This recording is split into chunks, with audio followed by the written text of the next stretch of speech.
Welcome to the February 2016 edition of the Star Wars Canon Update. This episode means I've been doing this little segment for a year now, and so much expanded universe content is still pouring in, so let's get started. I enjoyed issue 2 of Obi-Wan and Anakin way more than the first.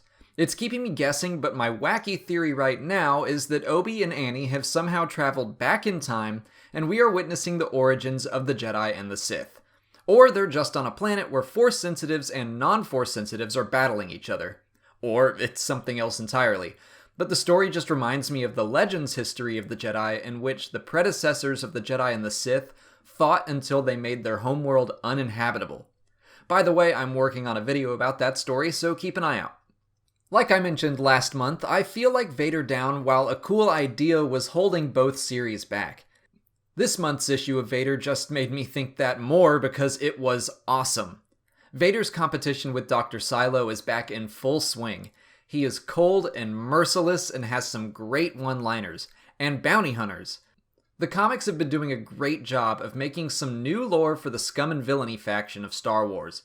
I loved this issue, if you can't tell. The new issue of Star Wars was also good fun, introducing a very cool new prison orbiting a star where the Rebellion is keeping Dr. Aphra. But the bounty hunters from Darth Vader or some other group have begun an attack.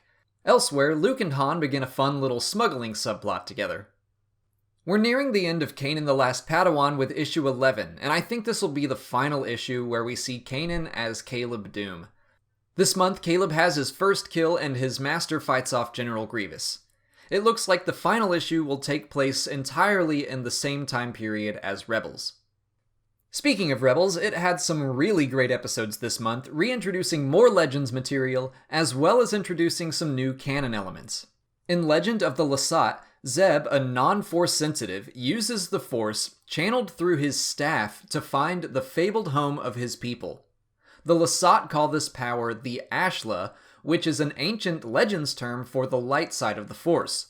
Also, that episode was very reminiscent of Battlestar Galactica, which I happen to love. We also got some new ships in the modified Mining Guild TIE Fighters, and we had a few familiar faces show up in the form of Cham Syndulla and Numa from the Clone Wars. But the best episode of the month also heavily featured Zeb when he gets stranded on one of Geonosis' moons with Agent Kallus. That story did a great job of humanizing Kallus, providing him motivation and also showing how lonely his service to the Empire can be. I wouldn't be surprised to see him defect at some point. Also, the reason the episode takes place around Geonosis is because the Rebels are looking into some rumors regarding a big construction project taking place there. That's, of course, the Death Star, which was built around Geonosis, but was moved at the end of the novel Tarkin. We get more information on the annihilation of the Geonosian species, which was also touched upon in the Darth Vader comics. The last new material I want to mention are 3 new junior reader books that came out in a series called Adventures in Wild Space. Unfortunately, they just came out, and I haven't had a time to read them or even pick them up yet, so I'll try to cover them at a later date. But that's it for February. The next episode of the Canon Update will be out on April 1st, covering all the new content released in March. Until then, make sure you subscribe to see new Star Wars videos every weekday.